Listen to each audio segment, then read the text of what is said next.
Trump just opens a $971 million can of woo pass on Washington, budget proposes killing all funding for.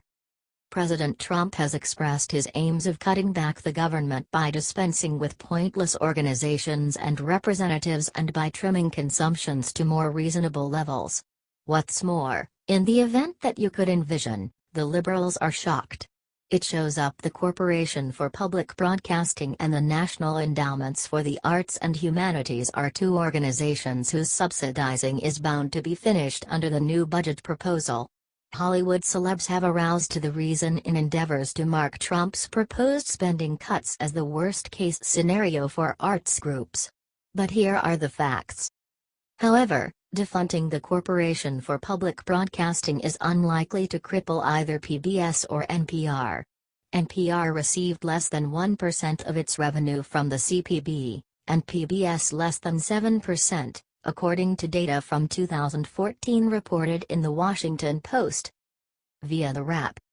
President Donald Trump made good on a long-time conservative goal in his first proposed budget Thursday morning, targeting the Corporation for Public Broadcasting and the National Endowments for the Arts and Humanities for complete elimination. Trump's budget would be out of the $445 million budget for the Corporation for Public Broadcasting, a relatively small source of funding for programming and broadcast operations on public TV stations and NPR radio stations nationwide, per Washington Post. The budget would also eliminate budgets for both national endowments, which stood at $148 million each in 2016, as well as $230 million for the Institute of Museum and Library Services, which supports libraries and museums. Additional cuts would affect two tourist mainstays in Washington, D.C., the Smithsonian Institution and the National Gallery of Art. Combined, the four arts organizations account for less than 0.02% of the U.S. government's $3.9 trillion budget.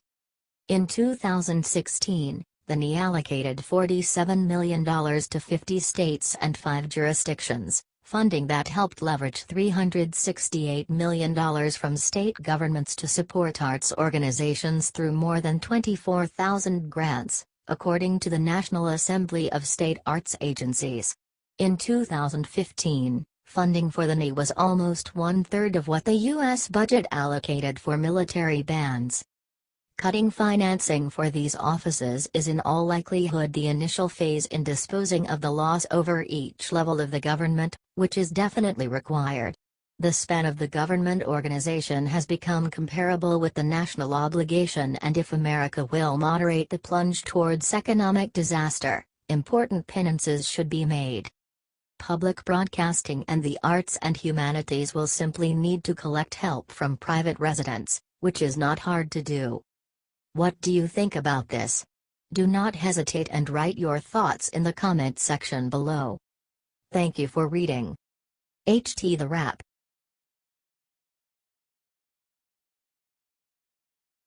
Former FBI Director James Comey just got humiliating news. Now he needs to. James Comey figured out how to put his FBI vocation in full self-destruct mode in simply under a year. Since it is altogether said and done, he is taking in a startling truth. It creates the impression that Comey does not have anybody on his side, politically. The right abhorrences him for dismissing any arraignment of Hillary Clinton, regardless of overpowering confirmation. The left aversions him the same amount of for not examining President Trump how they would have preferred. Presently, as per Politico, the former FBI director is, quite literally, struggling just to get people to listen to him. Comey flew out to give a convocation address at Howard University. After he made that big appearance, he attempted to get his speech out, as understudies persistently yelled him down. The protesters remained in the back of the auditorium at Howard with their clenched hands raised to the sky and sang "We shall not be moved," as Comey made that big appearance Friday. He scarcely got out a straightforward thank you to the college president before the verbal dissents began. Various chants were utilized as Comey stood unobtrusively at the front platform, sitting tight for the group to settle down. Chants of "No justice, No peace could be heard all through the occasion, alongside, "Get out Jim Comey, you're not our homie." Comey's endeavors to quiet the crowd just brought about further pestering. He stated, "I hope you'll stay to listen to what I have to say, and I just listened to you for 5 minutes." As you can envision, the endeavor fizzled, and an administrator stepped up to attempt and calm the situation. The administrator was additionally yelled down, and surrendered attempting to calm the unstable situation. The crowd stayed uncooperative. Legitimately. You would believe that the school would accomplish a comment the general population who were causing the ruckus from the occasion. Rather, there was no endeavor to expel the demonstrators. After at long last giving in, Comey started to talk, paying little heed to the protesters yelling out of sight. A lion's share of the general population there needed to hear Comey talk, in his eyes, yet the ones who didn't strive to disturb the event. The left trusts that Comey sold out them by not seeking after their outlandish cases concerning President Trump and Russia. In the meantime, they neglect to recognize the proof that he drafted a letter clearing Hillary Clinton of any wrongdoing in her server embarrassment before talking her. Comey figured out how to get his speech out, regardless of the possibility that it was suffocated around chants of white supremacy is not debate. He has planned to give a progression of lectures at Howard amid the 2017 to 2018 school year. The chances are this: things are not going to get considerably less demanding for the previous FBI director. By the day's end, he has nobody to fault yet himself. His unadulterated untrustworthiness has raised eyebrows on both the left and the right. He has, as is commonly said, made his bed, and now he gets to lay in it. What do you think about this? Do not hesitate and write your thoughts in the comment section below. Thank you for reading. HTCNA.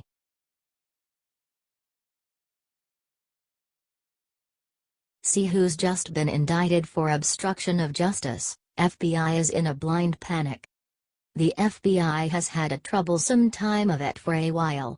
That is the kind of thing that happens when one gets included with corrupt people, for example, the Clintons and Mr. Obama. Obviously, it's the FBI's business to get involved with corrupt individuals, yet that ought to be from a place of enforcing the law, not one of giving things a chance to slide to profit political interests. To add to the issues the office is managing because of Mr. Comey's faulty activities, it has now been uncovered that another wrongdoing seems to have been concealed. The Daily Caller is announcing that an FBI agent has been charged with obstruction of justice and making false statements in a shooting incident, and that he faces up to 25 years in prison if convicted on all counts. An FBI agent was indicted Wednesday on allegations of lying to cover up his role in the shooting of militia leader Robert Lavoy Finicum in Oregon last year. Agent W. Joseph Esterita, a 40-year-old hostage rescue team member, allegedly lied about firing twice on Finicum, who was shot to death in the course of an attempted arrest related to the militia's occupation of the Malheur National Wildlife Refuge in January 2016. Reported the Oregonian. While Esterita's shots missed, 2 state police officers shot and killed Finicum just moments later, possibly triggered by Esterita opening fire first. Sadly, we've been down this street before with an individual from the hostage rescue team shooting a civilian personnel.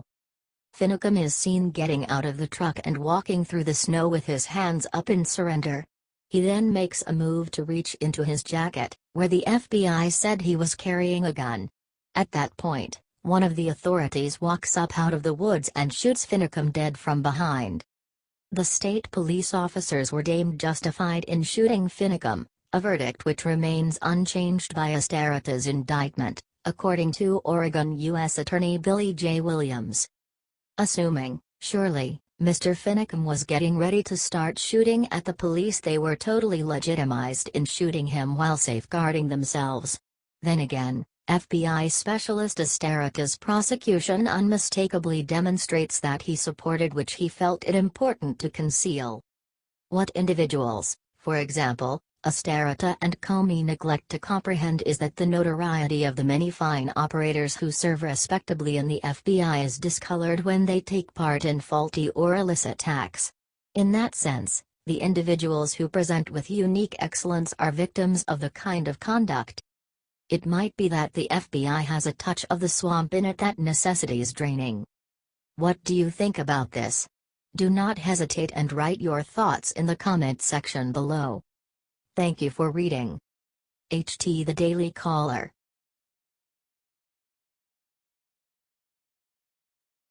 Shocking. FBI makes illegal move against President Trump, you'll be furious. Supporters of President Donald Trump have since a long time ago presumed that he faces profound resistance in Washington, D.C. One of the greatest wellsprings of resistance is the deep state, which is driven by the FBI. This week, for the third time in succession, the FBI has declined to hand over subpoenaed archives relating to the mostly debunked Trump dossier.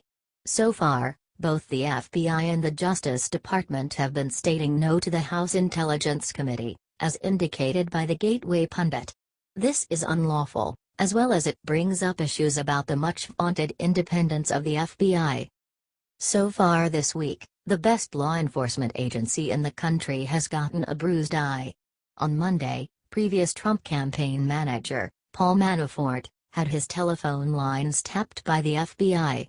Some of these taped discussions could have included President Trump. Up until now, it gives the idea that the active Obama administration utilized a mystery court request to have Manafort kept an eye on.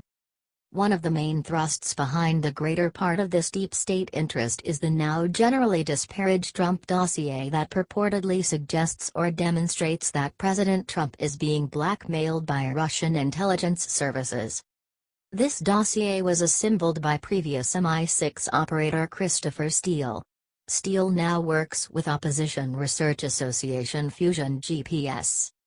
Fusion GPS likewise has connections to the Comrade autocracy in Venezuela and to the Russian attorney who apparently set a trap for Donald Trump Jr. amid a suspicious-looking meeting a year ago. As indicated by the Washington Examiner, House Committee Chairman Devin Nunes, RCA, originally set a September 1 deadline for production of the dossier documents. The FBI did not comply. Nunes then extended the deadline to September 14. The FBI did not comply. Then, Nunes extended the deadline again, to September 22. Now, again, the FBI has not complied. While a significant part of the Trump dossier is bizarre, it has impacted public policy.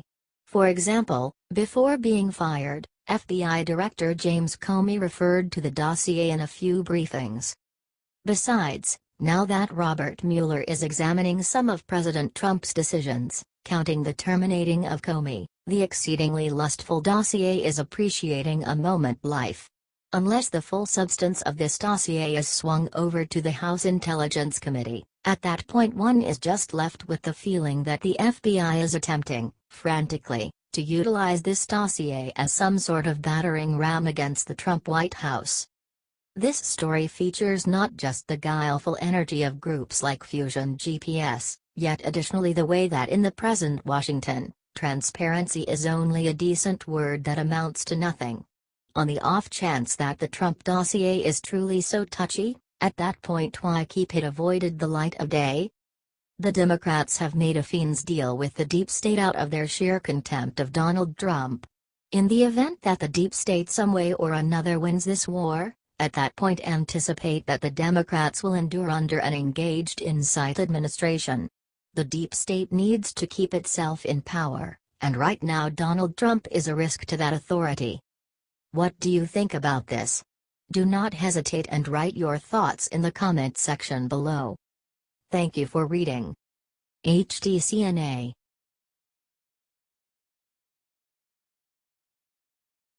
Chuck Schumer loses his mind. He screamed at a pro-Trump family in swanky restaurant, then followed them outside. The Democrat leadership is as yet recuperating from their notable 2016 election defeat.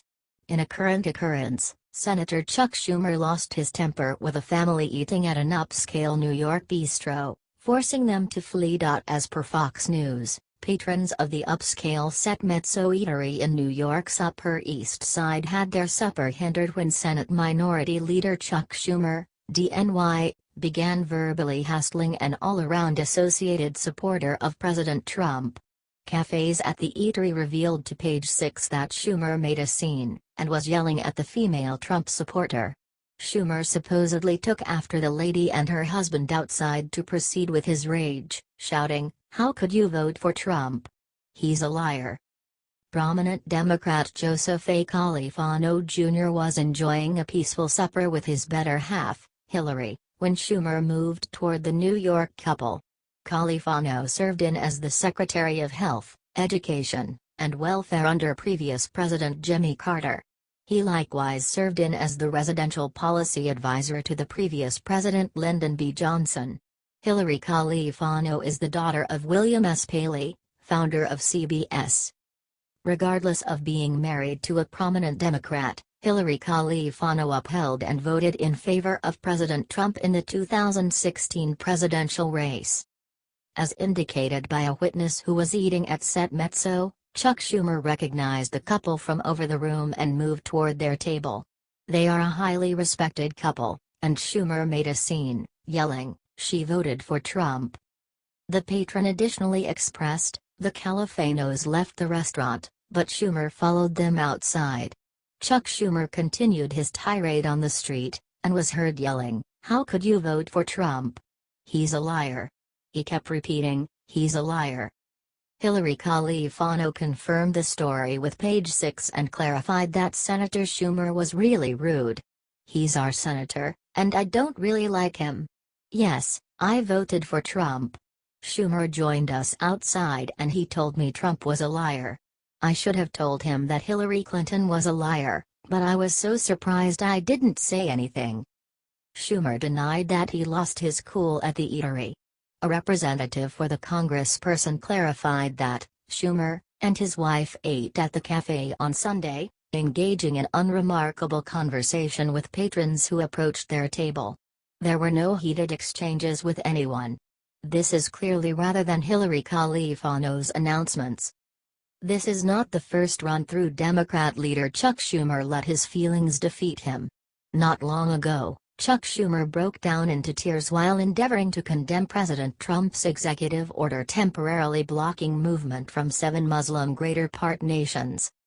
While meeting with journalists, President Trump questioned Schumer's truthfulness, guaranteeing the representative was wearing fake tears and more likely than not utilized an acting coach. "I know him very well," President Trump said of his fellow New York local. "I don't see him as a crier. If he is a different man. There's about a 5% chance that it was real, but I think they were fake tears." These occurrences demonstrate that a few leaders on the left are as yet unfit to acknowledge that the general population of the United States picked Donald Trump as their leader. What do you think about this? Do not hesitate and write your thoughts in the comment section below. Thank you for reading. HTCNA.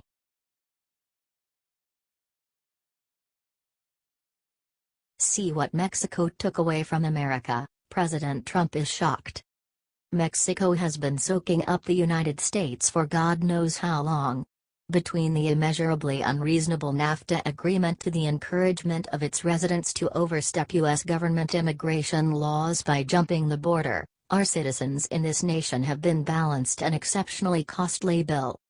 In its encouragement of its citizens to jump our border, they have even gone so far as to give them tips on the most proficient method to diversion our system, how to answer certain inquiries, and how to apply for social services in the wake of entering our nation, keeping in mind the end goal to be protected and unfit to be deported upon capture. This kind of conduct with respect to the Mexican government, be that as it may, is only a glimpse of a larger problem. Mexico had consented to finance modifying and protect endeavors in Houston, Texas after the pulverization of Hurricane Harvey. In view of the seismic tremor off its southwestern drift, the administration there has chosen to repeal its guarantee of help. via Daily Caller.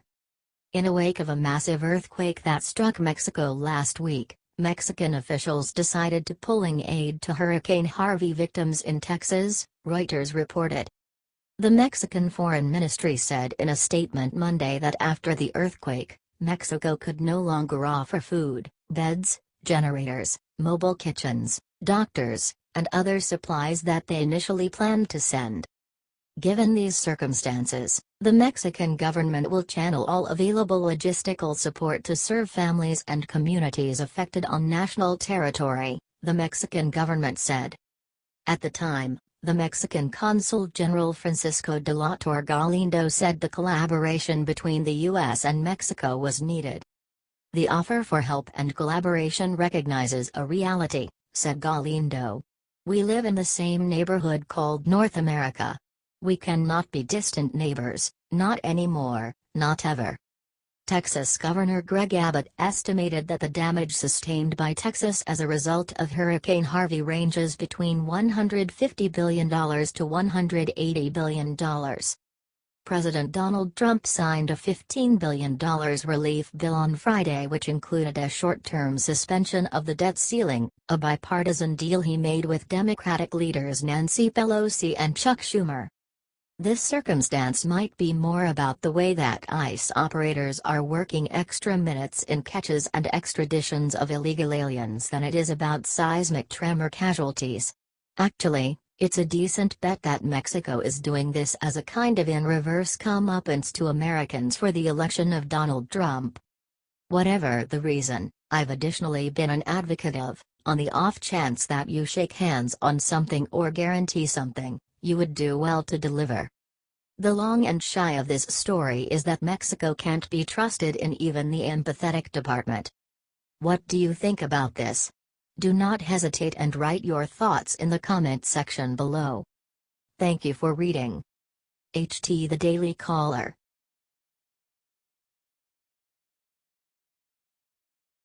Top Democrat just announces resignation, liberals shocked. At the point when leftists find out about claims in the Catholic Church regarding molestation of kids by priests and clergy, they rally to the cry like flies to sugar. There isn't a man charged, according to the left, that isn't blameworthy before a trial has even been started, and there isn't a receiver sufficiently enormous to pronounce to the world that this kind of conduct is not an irregularity, but rather the standard. Liberals are great at indicating shock and misusing any circumstance they regard will get them enough acknowledgement before the fake news industrial complex cameras. At the point when the mirror is turned about, be that as it may, you'll see an altogether different conduct. The crickets in the room will be louder than the terrified and overwhelming breathing as the liberals understand that another of their own has been outed. On account of the primary transparently gay leader of Seattle, Washington, leftists encouraged around this man, demonstrating that it was more about the philosophy than the shock. In the event that the belief system took a leftist account, at that point shock was not feasible.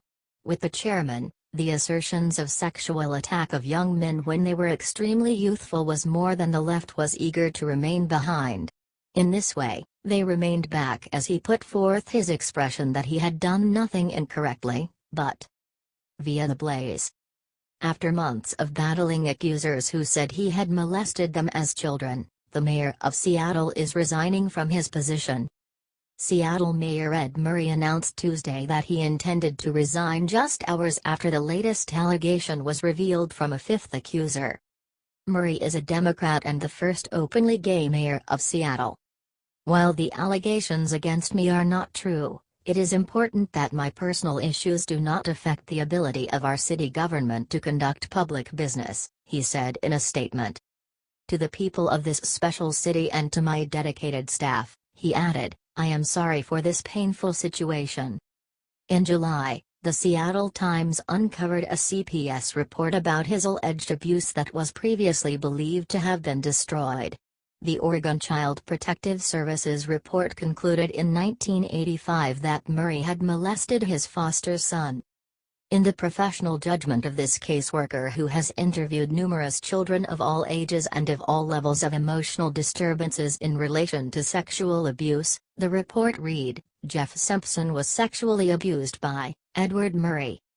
Murray responded by denying he was guilty and pointed to the fact that he was never charged with the crime. The Multnomah County prosecutor, however, said at the time that they were unsure they could meet the high legal standard to prove the accusations, but did not say he was innocent. Despite what the leader says, the straightforward certainty is that he was chosen not on the grounds that he was an excellent or exceptional individual to fill such a position, yet more as a result of his sexual orientation. That is grievous. In any case, it is after all the basic foundation of personality governmental issues. There is likewise the toll that this goes up against the groups of the victims who are presently not just battling a man who accomplished something loathsome to their kids, yet additionally battling City Hall. Truly. Pray God for these families. What do you think about this? Do not hesitate and write your thoughts in the comment section below. Thank you for reading. HT The Blaze.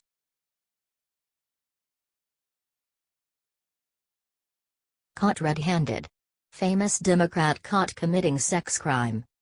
Frank Skurlock, who is a Democratic New Orleans mayoral competitor, was supposedly discovered masturbating amid a Uber ride in California. The incident occurred not long ago. As indicated by the New York Post, a female Uber found Skurlock supposedly pleasuring himself while giving him a ride. He wasn't charged until August 31 because of inquiries identified with jurisdiction. The mayoral candidate, who is known for his trademark "Make New Orleans Fun Again," is booked for arraignment in Los Angeles criminal court on October 16. This is 2 days after the New Orleans mayoral primary. The driver told the specialists that she was driving, with Skurlock in the auto, close Santa Monica when she heard the traveler making commotions in the back seat. In the wake of pulling over and opening her traveler entryway, she discovered Skurlock sitting with his genitals in his hands. Subsequent to finding the mayoral competitor in this compromising position, she rushed to a service station and called the police. Skurlock professedly fled the scene. At the point when the police arrived, the driver drove them to the hotel where she picked up Skurlock. Santa Claus Monica Chief Deputy City Attorney Terry White revealed to the Times-Picayune, they went back to the hotel and were able to get a name. He proceeded, based on the name, they got a picture and put it in a photo lineup, and the driver identified him. On the off chance that Skurlock is discovered liable of the wrongdoing accusation of lewd conduct, he would be required to enlist as a sex wrongdoer in California. Obviously, this embarrassment could torpedo his future political aspirations. Skurlock has not said much in regards to the incident. As per the New York Post, he stated, "I have no idea what I'm being charged with." This isn't the first run through the hopeful experiences experienced issues with the law. In May, he was arrested at the Jefferson Davis statue in New Orleans at a protest the removal of the statue. He trusted that removing the statue would begin Civil War II. Right away, he was accused of hindering public passage, yet the charge was changed to attack. Afterward, a judge rejected his case. Skurlock is a local of New Orleans.